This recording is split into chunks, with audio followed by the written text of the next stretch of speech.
살아계신 하나님, 허물이 많고 연약함에 늘 둘러싸여 있지만 큰 자비와 사랑으로 한 주간도 은혜로 붙들어 주셨습니다.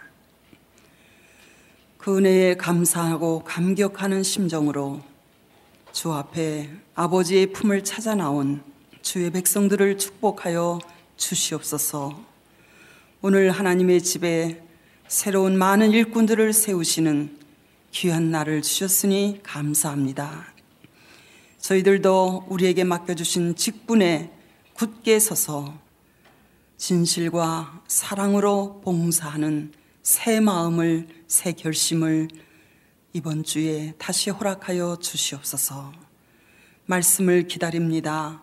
말씀으로 우리 심령을 먹여주시고 새 능력과 새 힘을 얻어 죽도록 충성하게 하여 주옵소서. 예수님의 이름으로 기도합니다. 아멘. 오늘은 다니엘서 6장을 저희들이 함께 공부하도록 하겠습니다. 저는 오늘 다니엘서 6장의 제목을 열린 창이라는 제목으로 이 말씀을 함께 살펴보고자 합니다. 첫 시간에 소개드린 대로 다니엘서는 1장으로부터 12장까지 12장으로 되어 있는데 두 부분으로 나누어서 이 말씀을 생각할 수 있습니다. 첫 번째 부분은 1장으로부터 6장까지 역사적인 부분이고 두 번째 부분은 7장으로부터 12장까지인데 예언적인 부분 혹은 묵시적인 부분이라고 말할 수 있습니다.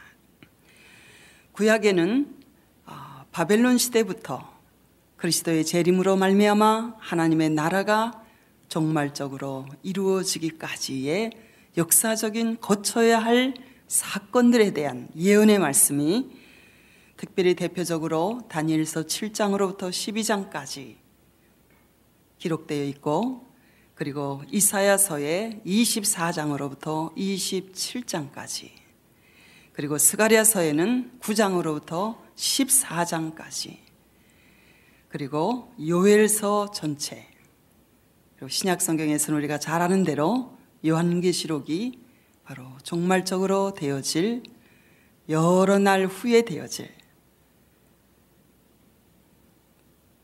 다니엘서가 바벨론 시대로부터 하나님의 나라 이루어지기까지라고 말한다면 요한계시록은 사도 요한이 생존하였던 로마 시대로부터 하나님의 나라가 그리스도의 재림으로 이루어질 때까지의 그 예언의 말씀이 성경에 기록되어 있습니다. 오늘 공부할 다니엘서 6장은 다니엘서의 역사적인 사건들을 다룬 마지막 장입니다. 우리는 그동안 1장으로부터 5장까지 공부했는데 오늘 저희들이 함께 공부할 다니엘서 6장은 다니엘서의 역사적인 사건들을 다룬 마지막 장인 것입니다. 신앙의 사람 다니엘이 다시 한번 신앙적인 위기를 만났고 그 위기를 어떻게 극복하고 승리하였는가에 대한 그 과정을 기록하고 있는 이 다니엘서 6장은 바로 세속적인 사회에서 또 이국 땅에 이민 와서 살고 있는 우리들이 특별히 하나님의 백성들이 어떻게 신앙적으로 어떤 자세로 어떻게 살아야 할 것인가에 대한 삶의 모델을 보여주고 있는 말씀이라고 할 수 있을 것입니다. 저는 다니엘서 6장을 세 부분으로 나누어서 함께 이 시간에 상고하려고 합니다. 6장의 큰 제목을 열린 창이라고 정하였는데요. 이 세 부분은 첫 번째 부분이 다니엘서 6장 1절로부터 9절 다니엘을 죽이려는 음모 다니엘을 죽이려는 음모가 첫 번째 부분인 다니엘서 6장 1절로부터 9절까지 두 번째 부분은 다니엘서 6장 10절로부터 17절까지 다니엘의 기도와 사자굴의 고난 다니엘의 기도와 사자굴 다니엘서 6장 10절로부터 17절까지 마지막 세 번째 부분이 다니엘서 6장 18절로부터 28절까지 고난 가운데 함께 하시는 하나님, 고난 가운데 함께 하시는 하나님, 이렇게 다니엘서 6장을 세 부분으로 나누어서 이 시간에 살펴보려고 합니다. 첫 번째 부분입니다. 다니엘을 죽이려는 음모. 오늘 저희들이 예배를 위해서 준비할 일이 많아서 조금 일찍 끝내야 되기 때문에 여러분이 성경을 집에서 많이 읽어오셨을 줄로 믿고 또 여러분이 잘 아시는 내용이기 때문에 자세히 읽지 않고 이렇게 진도를 빨리 나가도록 하겠습니다. 다니엘서 6장에 기록된 시대적인 배경을 저희들이 먼저 살펴보려고 합니다. 10대 소년 시절에 바벨론의 포로로 잡혀온 다니엘은 느부갓네살 왕에게 이렇게 등용이 되었죠. 그래서 바벨론의 총리라는 높은 공직에서 다니엘은 어느덧 60년이 훨씬 넘은 이제 그의 나이가 80세를 넘어서 90세를 바라보는 노년 시대에 다니엘서 6장의 사건이 그의 생애 가운데 일어났던 사건이라고 볼 수 있습니다. 그러나 바벨론은 70년 만에 메데파사의 연합군에 의해서 멸망을 당하는 것을 우리가 지난 시간에 공부했습니다. 특별히 바사 나라의 고레스 왕이 이끄는 이 메데파사 연합군이 이 바벨론을 멸망시킨 후에 바벨론 지역을, 그 지역이 너무 광대하기 때문에 그 바벨론 지역의 통치를 자기 자신의 장인이었던 다리오라는 사람에게 위임하였는데, 여기 1절을 보니까 다리오가 이 나라를 통치하였을 때 그의 나이가 62세 때였다고 다니엘서 6장 1절이 우리에게 소개하고 있습니다. 고대의 역사가였던 이 헤로도토스라는 유명한 역사가는 말하기를, 당시 바벨론은 120방백의 통치를 받았고 몇 개의 대구역으로 이렇게 구분되었고, 그 대구역들을 다시 소구역들로 이렇게 나누어서 많은 방백들을 세웠는데, 그들이 하는 중요한 임무는 세금 징수하는 일입니다. 그래서 그 국정을 왕한테, 총리한테 보고하고, 총리는 또 왕한테 보고해서 왕에게 손해가 가는 일이 없도록 하는 일이었다고 고대 역사학자인 헤로도투스는 그렇게 말을 했는데, 다니엘서 6장 1절에도 동일한 내용이 여기에 그렇게 기록되어 있는 것입니다. 마음이 민첩하였고 총명하였던 이 다니엘은 그 많은 방백들과 특별히 3명의 총리를 세웠는데, 그 중에서도 다니엘이 가장 왕에게 신임을 받았고, 이 3사람의 총리 중에서 가장 높은 지위와 위치에 그를 임명하게 되므로 포로의 신분으로 이렇게 높은 자리에 오르게 된 다니엘을 다른 총리와 많은 방백들이 그를 시기하고 미워하게 되었다고 성경은 이 다니엘서 6장의 배경을 이렇게 설명하시고 있는 것입니다. 마침내 그들은 다니엘을 몰아내고 죽이려는 음모를 꾸미게 되었습니다. 그러나 다니엘에게서는 아무런 허물, 아무런 틈도, 아무런 구실도 그에게서 잡아낼 수 없었기 때문에 그들은 왕에게 신앙적인 문제로 다니엘을 올가미에 묶여서 죽게 하는 이 방법을, 음모를 고안해내서 왕에게 아첨하는 제안을 하게 되었습니다. 이 제안의 골자는 우리가 잘 아는 대로 30일 동안 왕이 아닌 다른 신에게도 아무에게도 절하지 못하도록 다른 신에게 일체의 기도를 언금하자는 그러한 제안이었습니다. 이렇게 하면 이 광대한 제국을 연합된 한 왕의 체제로 결속시킬 수 있고, 그리고 왕에 대한 권위가 확립되지 않겠습니까? 이렇게 왕에게 듣기 좋은 말로 아첨하여서 이것은 다니엘의 신앙을 표적 삼아서, 겨냥 삼아서 다니엘의 신앙생활을 하나님께 경배하고 예배하는 그를 약점으로, 그 신앙을 약점으로 하려는 계획이었던 것입니다. 왕은 그것도 모르고 자기가 아끼는 다니엘이 사자굴에 들어갈 수밖에 없는 그런 입장에 처하여질 줄도 알지 못하고 그 제안을 허락하였고 조서를 내리게 되었던 것입니다. 이제 다니엘은 다리오 왕의 조서로 사자굴에 던져져서 죽임을 당할 수밖에 없는 그의 생애 또 한 번의 신앙적인 노년의 말년에 정말 감당할 수 없는 큰 위기를 만나게 되었던 것입니다.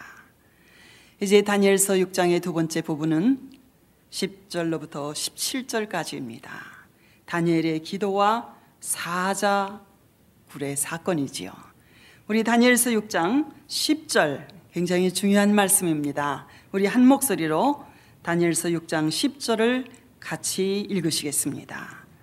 다니엘이 이 조서에 어인이 찍힌 것을 알고도 자기 집에 돌아가서는 그 방에 예루살렘으로 향하여 열린 창에서 전에 행하던 대로 하루 3번씩 무릎을 꿇고 기도하며 그 하나님께 감사하였더라. 다니엘서 6장의 제목을 제가 열린 창이라고 소개를 드렸는데, 그 열린 창이라는 말씀이 바로 다니엘서 6장 10절 가운데 들어 있습니다. 다니엘이 이 조서에 왕의 어인이 찍힌 것을 알고도 누구든지 다리오 왕 외에는 어떤 신에게든지 예배를 한다든가 기도를 하면 사자굴에 던져 넣겠다는 이 조서를, 그 왕의 도장이 찍힌 것을 알고도 다니엘은 자기 집에 돌아가서는 그 방에 예루살렘으로 향하여 난 열린 창에서 전에 행하던 대로, 늘 행하던 대로 하루 3번씩 무릎을 꿇고 기도하며 그 하나님께 감사하였더라.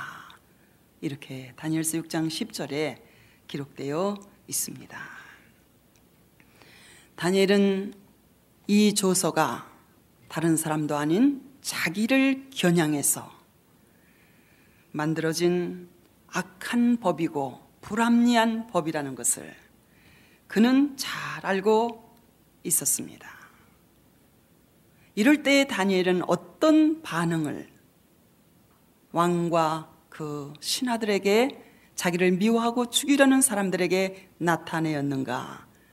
우리는 이 말씀 속에서 발견할 수 있는데, 그는 이 문제에 대해서 타협을 하고자 시도하지 않았습니다. 그리고 죽음을 피하는 쉬운 길, 다른 길을 택하지 아니하고 그는 전에 행하던 대로 여전히 공개적으로 예루살렘을 향하여 열린 창에서 전에 행하던 대로 무릎을 꿇고 하루에 3번씩 하나님께 기도하며 감사하였다는 것이 이러한 상황과 이런 사건 속에서 다니엘이 취한 태도였습니다.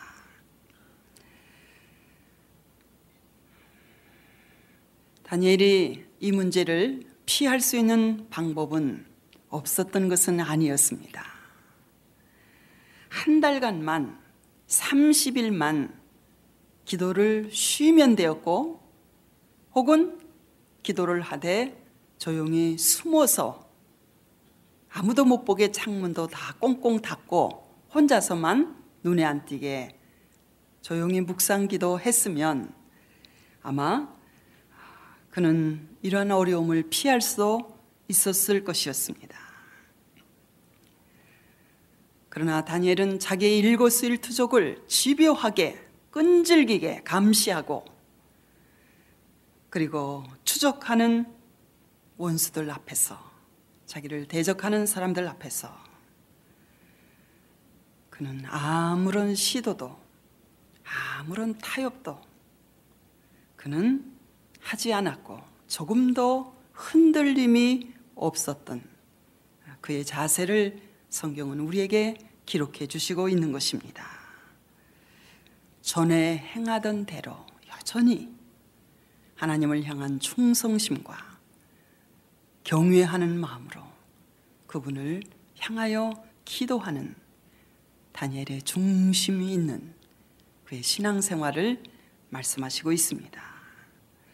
그는 어느덧 고국을 떠난 지, 어린 나이에 고국을 떠나서 포로로 바벨론에 잡혀온 지 이제 거의 70년이 가까워 오는데, 70년이라는 긴 세월을 이방 땅에 살면서도 그는 어려서부터 고국 땅에서 부모로부터 혹은 신앙의 지도자로부터 배우고 그리고 익혔던 하나님을 섬기는 신앙을 조금도 버리지 아니하고,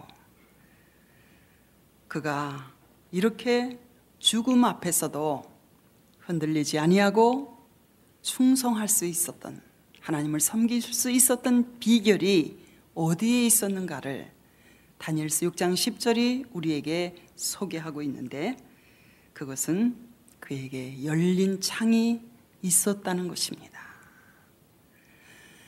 다니엘에게는 열린 창이 있었기 때문에 그 열린 창을 통해서 늘 하나님 앞에 기도하는 생활을 하였기 때문에, 그 기도를 통해서 그는 하나님으로부터, 위로부터 늘 새로운 능력과 힘을 공급받았기 때문에 이러한 위협 앞에서도 그는 흔들리지 않을 수 있었다는 것이고, 그가 배우고 그가 가졌던 고국 땅에서 어린 시절부터 배워온 신앙을 그대로 유지하고 간직할 수 있었다는 것입니다.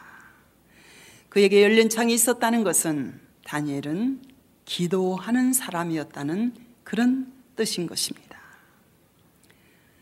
그의 기도의 특징을 우리는 세 가지로 이 다니엘서 6장 10절에서 발견할 수 있는데, 첫 번째는 규칙적인 기도 생활을 하던 사람이었다는 것을 이 말씀 속에서 우리는 발견할 수 있습니다.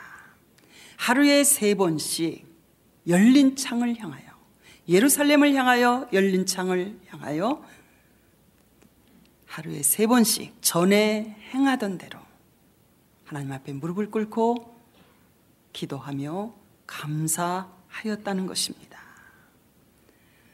경건한 이스라엘 사람들은 하루에 3번씩 규칙적으로 하나님의 성전에 올라가서 기도하는 습관을 가지고 있었습니다. 그래서 신약 시대에도 베드로와 요한과 야고보도 그 기도 시간에 맞춰서 성전에 기도하러 가다가 성전 미문에서 구걸하는 안전방위를 고쳐준 말씀이 사도행전에 소개되어 있는 것입니다. 시편 55편 7절에도 다윗도 동일하게 하루에 3번씩 기도했다고 시편에 기록되어 있습니다. 저녁과 아침과 정오에 내가 하나님 앞에 탄식하며 기도하리니 여호와께서 내 목소리를 들으시리로다. 유대인의 시간관념은 언제나 저녁으로부터 시작합니다. 왜냐하면 하나님께서 천지를 창조하실 때 저녁이 되며 아침이 되니 이는 첫째 날이니라고 이렇게 기록하는 것 같이 늘 저녁으로부터 시작합니다. 그래서 다윗도 내가 저녁과 아침과 정오에 하루에 3차례씩 하나님 앞에 부르짖어 기도하였다고 고백하고 있는 것입니다. 우리 신앙생활에서 기도 생활은 얼마나 중요한 일인지 아무리 강조해도 결코 지나치지 않습니다.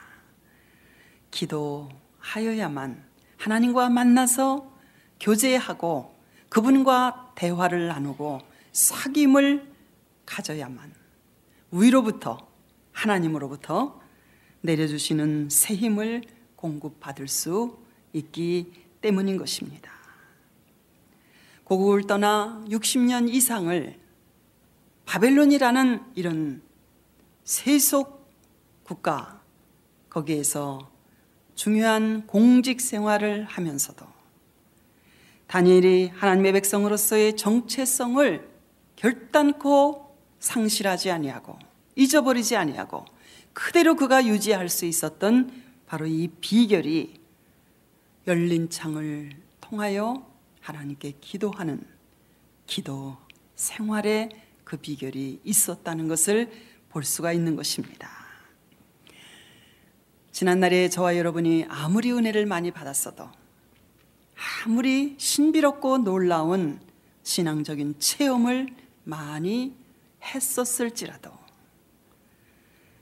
지금 우리의 삶 속에서 기도하는 일과 말씀을 가까이 하는 일을 소홀히 하면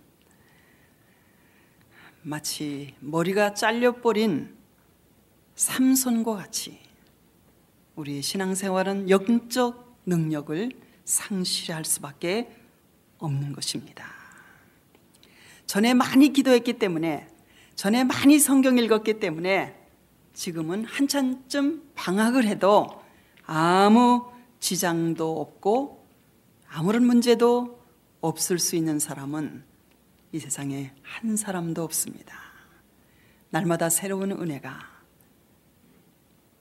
하나님과의 교제가 우리에게 필요한 것입니다. 그래서 디모데전서 4장 5절에는 오직 하나님의 말씀과 기도로 거룩하여 지민이라 이렇게 우리에게 가르쳐 주시고 있습니다. 다른 왕도 다른 쉬운 길이 없다는 것입니다. 오직 하나님의 말씀과 기도로 우리가 하나님을 닮아갈 수 있는 하나님의 백성으로서 거룩한 생활을 할 수 있다는 것을 성경은 우리에게 강조해 주시고 있는 것입니다. 예수님께서도 지상생활 하셨을 때 육체로 세상에 머무셨을 때에 습관을 따라 주님도 기도하는 생활을 끊임없이 계속하셨다고 성경은 우리에게 말씀하시고 있습니다. 제자들이 예수님을 따라다니면서 그분에게서 많은 것을 배우는 중에 예수님께서는 다른 서기관들이 하는 말보다 그 말씀에 능력이 있었고 그리고 권세가 예수님에게는 있었음을 제자들이 보게 되었습니다. 그 비결이 어디에 있는가를 아마 그들은 많이 생각했을 것입니다. 어느 날 주님께서 한 곳에서 하나님 아버지를 향하여 간절히 기도하시고 계시는 모습을 본 후에 제자들이 예수님께 나아가 이렇게 요청했습니다. 어떻게 하면 우리가 많은 사람을 모을 수 있지요? 어떻게 하면 우리가 하나님의 말씀을 능력 있게 잘 전달할 수 있도록 말씀을 잘 전할 수 있지요? 그 비결을 우리에게 좀 가르쳐 주시지 않겠습니까? 이렇게 묻지 않고 제자들은 한 가지를 물었습니다. 예수님께서 다른 서기관들과 바리새인들과 비교할 때 그의 말씀에 능력이 있고 권세가 있으셨는데 그 비결이 어디에 있었는가? 그 능력이 어디로부터 예수님께 오게 되었는가? 늘 그것을 깊이 보아왔고 생각하던 제자들이 예수님께 요청하기를 우리에게도 기도를 가르쳐 주옵소서. 주님이 하나님과 깊이 교제하시며 위로부터 하나님께서 주시는 성령의 능력을 기름 붓듯 주님께 하셨음에 그가 두루다니며 착한 일을 하시고 귀신을 쫓아내며 많은 악한 영들을 물리치는 권세를 하나님께로부터 받으신 그 기도, 능력 있는 기도, 진실한 기도, 하나님과 깊이 교제하는 기도를 할 수 있도록 우리에게도 그 기도를 가르쳐 주옵소서. 이렇게 제자들이 예수님께 요청하였다는 이 요청은 저와 여러분에게 많은 것을 가르쳐 주시는 말씀이고 생각해 하는 그런 말씀인 것입니다. 기도를 가리켜 영혼의 호흡이라고 말을 합니다.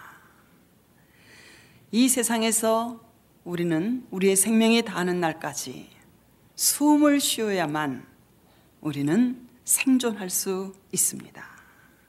이와 마찬가지로 우리의 생명이 이 땅에서 다하는 그 마지막 순간까지 우리가 어떤 상황과 어떤 처지에서도 멈추지 아니하고 계속해서 할 수 있는 일이 한 가지 있는데 바로 그것은 하나님과 기도로 교제하고 교통하는 일인 것입니다. 그래서 우리의 삶은 육신의 호흡과 더불어서 영혼의 호흡, 하나님과의 만남, 하나님과의 교제, 기도의 궁극적인 목적은 하나님과 우리가 하나로 연합되는 것입니다. 그래서 내 마음이 주님의 마음 안에 머물고 내 뜻이 주님의 뜻에 복종되어 그분과 함께 동행하는 삶이 바로 기도의 궁극적인 목표가 되는 것입니다. 우리 육신의 호흡과 영혼의 호흡인 기도는 우리 생애의 끝날까지 최후 순간까지 함께 가는 길인 것입니다. 우리가 늙어서 나이가 먹어지면 특별한 활발한 활동을 하기가 어렵게 됩니다. 그리고 기력이 쇠잔해져서 정상적으로 이렇게 활동할 수 없는 때가 우리 모두에게도 찾아오게 될 것입니다. 그러나 그런 때라도 우리가 멈추지 아니하고 계속해서 할 수 있는 일이 있는데 그것은 기도하는 일입니다. 기도는 일입니다. 기도는 하나님의 능력을 우리의 삶에, 우리 기도하는 모든 사람들의 영역에 하나님의 능력을 가져다 주는 그러한 능력이고 가장 귀한 일이라고 말할 수 있는 것입니다. 두 번째, 다니엘의 기도를 열린 창을 통한 그의 기도를 보면 첫 번째 규칙적인 기도 생활이었을 뿐만 아니라 두 번째 그의 기도는 언약에 근거한 하나님의 약속의 말씀에 근거한 기도였다는 것을 우리는 다니엘서 6장 10절에서 찾아볼 수 있는 것입니다. 다니엘이 그 방에 예루살렘으로 향하여 열린 창에서 무릎을 꿇고 기도하며 감사하였더라 이렇게 기록되어 있는데 다니엘은 항상 예루살렘을 향해서 창문을 열고 그쪽을 향하여 기도하였다고 말씀에 기록되어 있습니다. 이 예루살렘은 두고 온 조국과 그리고 성전을 그리워하는 표현이기도 하지만 더 중요한 것은 왜 다니엘이 하필이면 예루살렘을 향하여 열린 창으로 예루살렘을 바라보면서 그가 기도하였는가? 우리는 성경에서 그 이유를 찾아볼 수 있습니다.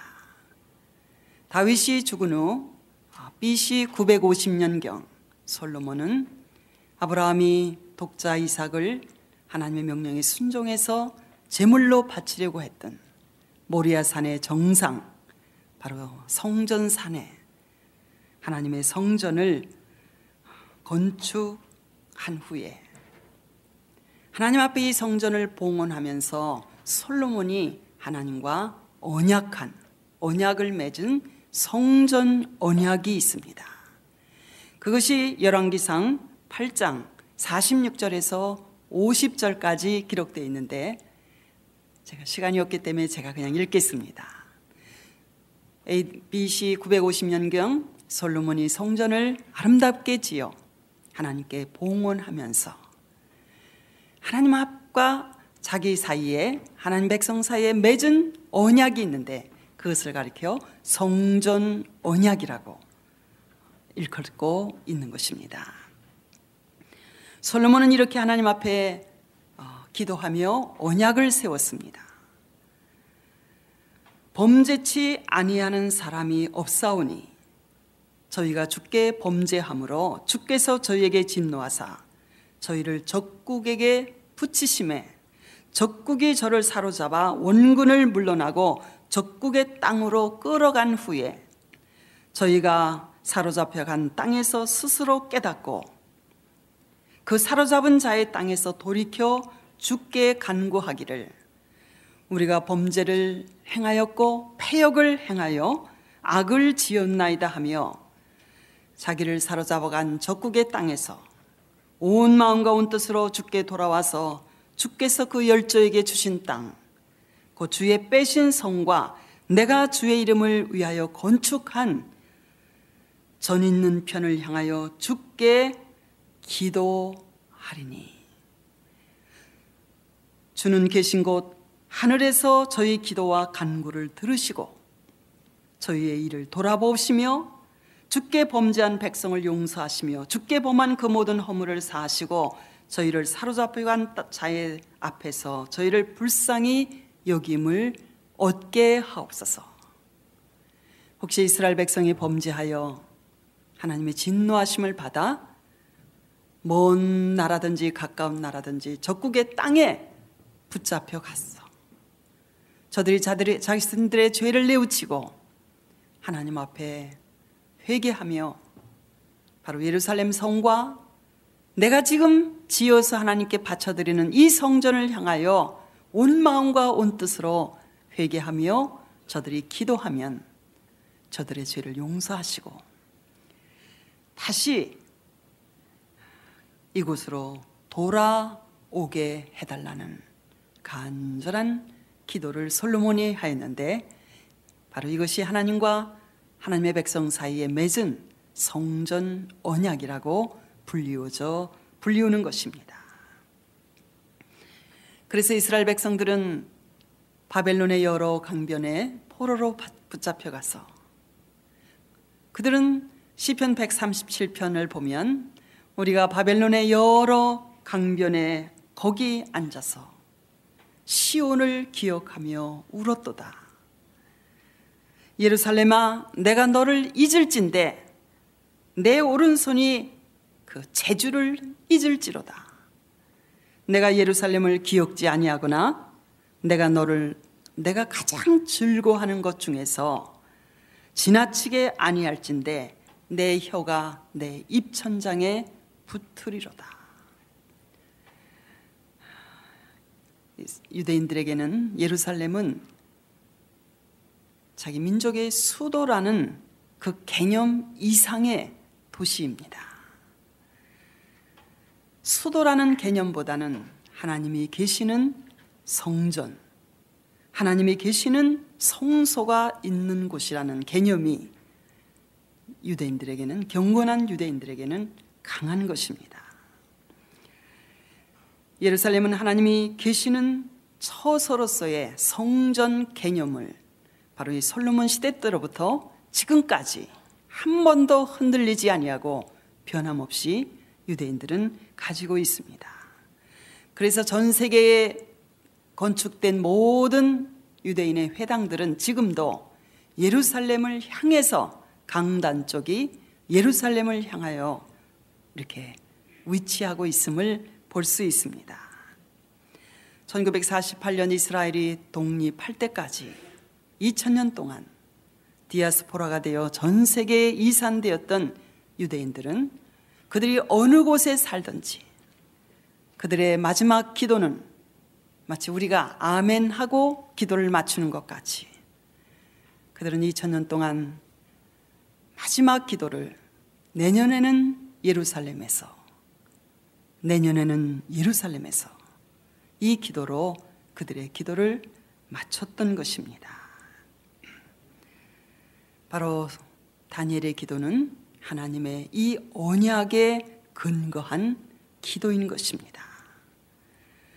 자기의 마음을 쏟고 자기의 죄와 자기 백성의 죄를 하나님 앞에 자백하며 다시 하나님께서 긍휼과 자비를 베푸셔서 사로잡힌 땅에서 해방되어 고국에 돌아가게 해달라는 하나님이 약속하신 언약에 근거한 기도를 그는 하였던 것입니다.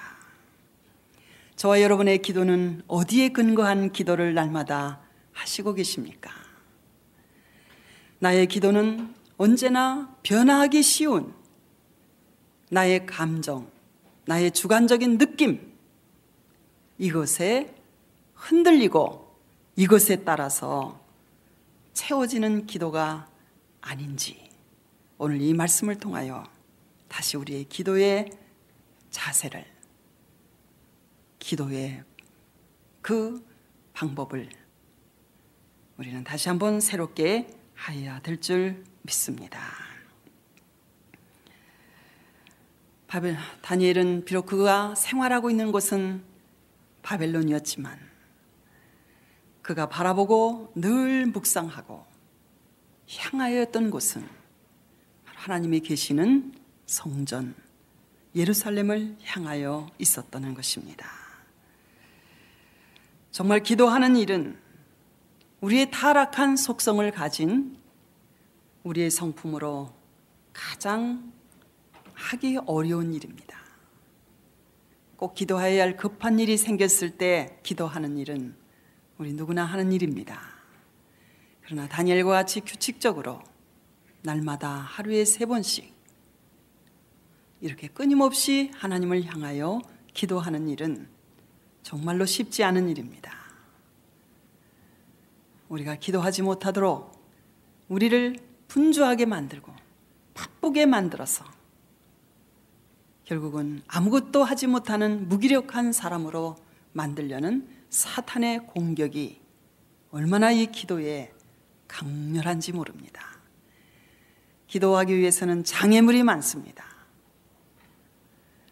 다시 한번 우리는 다니엘과 같이 새롭게 기도를 시작하는, 하나님 앞에 날마다 기도로 나아가는 새로운 시작이 저와 여러분에게 시작되기를 바라는 것입니다. 우선순위를 어디에 두고 신앙생활을 하느냐 아니냐에 따라서 우리가 자기와의 싸움에서 이기든지 지든지 결정이 될 것입니다. 우리의 싸움은 가장 어려운 상대가 내 안에 있는 나 자신입니다. 게으르고 하나님 앞에 무릎 꿇기를 즐거워하지 아니하는 타락한 육성을 가진 내 자신과 싸우는 싸움이 실제적으로는 가장 힘들고 어려운 싸움입니다. 우리에게는 대적이 많습니다. 밖에도 많이 있지만 우리 안에도 많이 있습니다. 그러나 언제나 다루기 힘든, 이기기 어려운 가장 강한 대적은 내 안에 있는 나의 육신의 소욕이라고 우린 경험을 통해서 알 수 있고 말씀을 통해서 우린 알 수 있는데, 기도함으로 내 육신과 싸워 이길 능력을 받을 수 있습니다. 그래서 스폴전 목사님은 이런 말을 했습니다. 우리는 2가지 때에 기도해야 됩니다. 첫 번째는 기도하고 싶을 때, 기도할 일이 있을 때 기도해야 됩니다. 2번째는 기도하기 싫을 때, 그때가 기도해야 할 시간입니다. 왜냐하면 유혹을 받기 쉽고 나태해지기 쉽고 실패할 위험이 있는 때이기 때문에 그때 우리는 기도해야 됩니다. 그렇다면 우리는 항상 기도해야 한다는 그런 말씀이 될 것입니다. 저와 여러분은 지금 중동에 있는 예루살렘을 향하여 기도할 필요는 없습니다.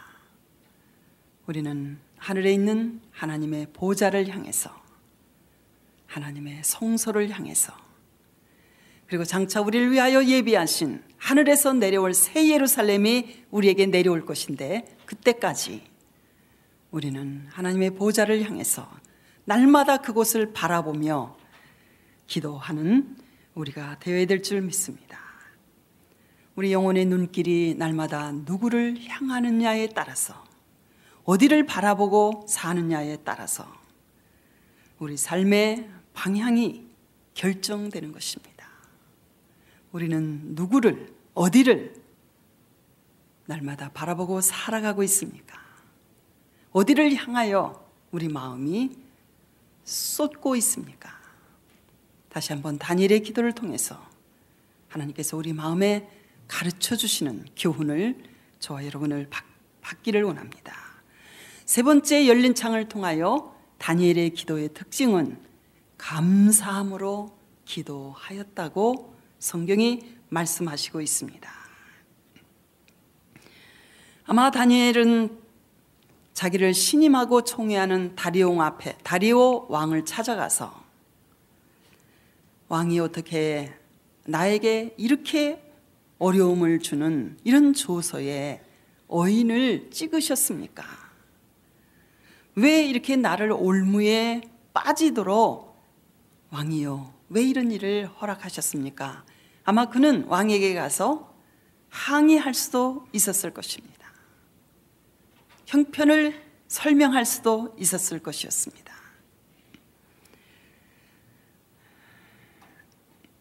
그리고 다니엘은 하나님을 향해서, 어떻게 하나님, 이렇게 내가 하나님을 변함없이 사랑하며 섬겨왔는데 이 노년에 사자굴에 던져서 내가 기도하기만 하면 죽을 수밖에 없는 이런 시험과 올무에 빠지도록 어떻게 하나님 나에게 이런 일을 또 허락하십니까?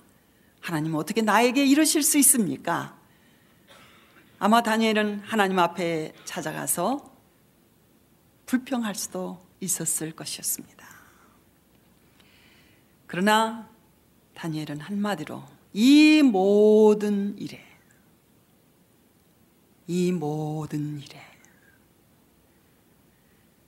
하나님께 감사하였더라. 이렇게 다니엘서 6장 10절이 그의 기도의 내용을, 그의 자세를 우리에게 보여주시고 있습니다. 낙심할 수밖에 없고 두려워할 수밖에 없는 상황 속에서 그는 기도했는데 어떻게 기도했는가가 여기 기록되어 있는 것입니다. 우리가 하나님 앞에 기도할 때 어떻게 기도할 것인가를 성경은 우리에게 가르쳐 주시고 있습니다. 골로새서 4장 2절에도 우리가 기도할 때 어떻게 기도하라고 가르쳐 주시고 있는가 하면, 기도에 항상 힘쓰고 기도에 감사함으로 깨어 있으라. 감사함으로 깨어서 기도하라고. 불평하고 원망하는 일 하지 말고 다니엘과 같이 이 모든 일에 기도를 항상 힘쓰되 기도에 감사함으로 깨어있는 기도, 감사의 기도를 드리라고 가르쳐 주시고 있습니다. 다니엘은 그것을 그런 위급한 상황 속에서 그대로 그렇게 기도한 사람의 대표자입니다.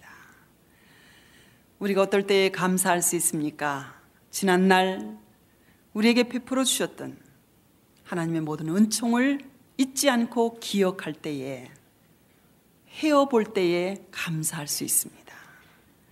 그리고 지금도 하나님이 살아계시기 때문에 현재의 이 모든 일 가운데서 이 모든 일을 섭리하시고 주관하시고 다스리시는 주권자 되시는 섭리자이신 하나님이 지금도 계시다는 것을 우리가 깨닫게 될 때에 하나님 앞에 감사할 수 있고, 또 이 모든 일은 합력하여 선을 이루시리라는 약속을 믿을 때에, 그 약속에 근거해서 하나님의 선하심과 인자하심을 의지할 때에 우리는 이 모든 일에 다니엘과 같이 우리도 감사하는 기도를 하게 될 줄 믿습니다. 마지막 세 번째 부분입니다. 다니엘서 6장 19절로부터 28절까지 고난 가운데서 함께 하시는 하나님을 우리에게 보여주시고 있습니다. 다니엘은 마침내 사자굴 속에 던져졌습니다. 그렇게 기도했지만 하나님은 사자굴에 던져지지 않도록 보호하신 것이 아니라 사자굴에 던져졌지만 사자굴 속에서 함께 하셔서 보호하시고 지켜주시고 건져주셨다고 성경이 말씀하시고 있습니다. 때때로 하나님은 우리를 사자굴에 들어가지 아니하도록 지켜주시고 건져주시는 하나님이시지만 또 많은 경우에 사자굴에 던져지도록 허락하십니다. 그러나 사자굴 속에서도 지켜주시고 보호하시고 함께 하시는 하나님이심을 우리에게 말씀하시고 있습니다. 하나님께서 천사를 보내셔서 사자들의 입을 봉하셔서 그날 밤 아마 다니엘은 너무나 푹신푹신한 사자들에게 기대서 따뜻한 편안한 잠자리에서 그는 잠을 잘 수가 있었을 것이었습니다. 고난 중에 함께 하시는 임마누엘의 하나님이심을 이 말씀 속에서 다시 한번 우리에게 가르쳐 주시고 있는 것입니다. 언제나 하나님 편에 서는 사람, 자기 편에 서는 믿음의 사람, 용기 있는 사람, 충성된 사람을 하나님은 한 번도 버리시지 아니하시고 사자굴 안에까지 찾아오셔서 거기서 함께 하셨던 것입니다. 지난날에 다니엘의 세 친구들을 풀무불 속에서 함께 거닐으시면서 육신으로 세상에 오시기 이전에 그리스도께서 그 다니엘의 세 친구들과 같이 풀무불 속에서 교제하며 함께 동행하셨던 주님이 바로 사자굴 속에 다니엘에게 찾아오셔서 함께 하시고 구원하셨던 것입니다.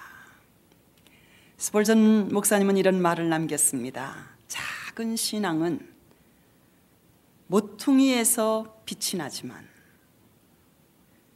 큰 신앙은 불 속에서도 사자굴 속에서도 찬송할 수 있는 그런 빛을 나타낼 수 있다고 말을 했습니다.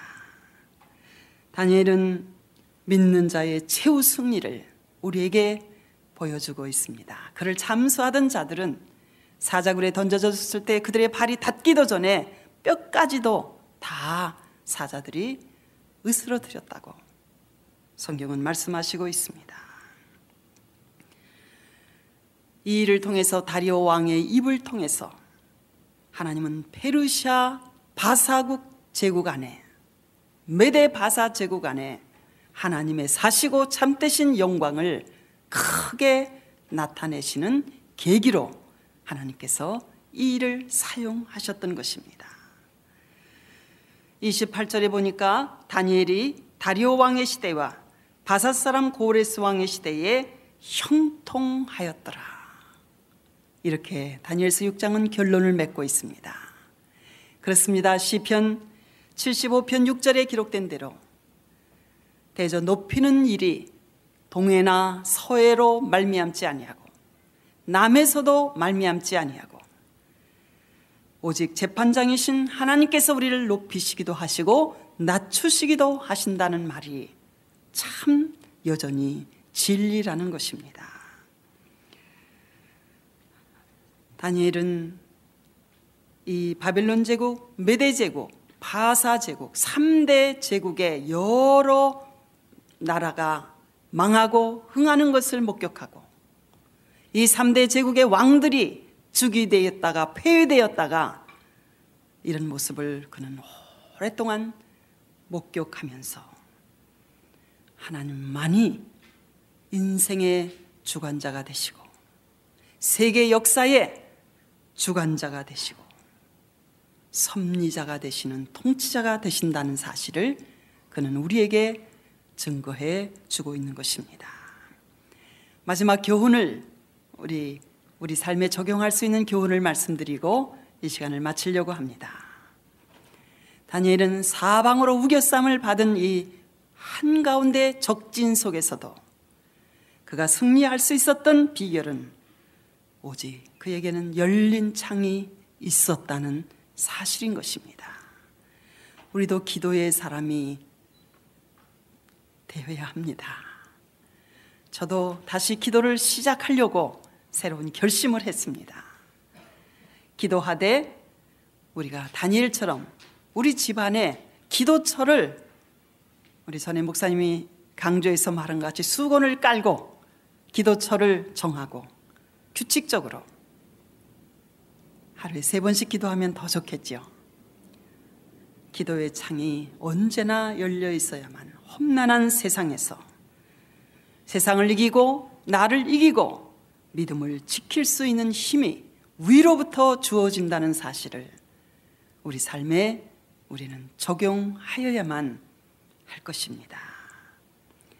그리고 다니엘의 기도는 늘 흔들리고 변하기 쉬운 내 감정, 내 주관적인 느낌에 근거하여 한 기도가 아니라 언제나 하나님의 말씀의 약속에 근거해서 하나님께 기도하였다는 사실을 우리는 다시 한번 붙잡고 그 문제가 생길 때 그 문제를 약속에 비추어서 하나님 앞에 가지고 나아가 감사함으로 기도하는 저와 여러분 되시기를 바랍니다. 기도하시겠습니다.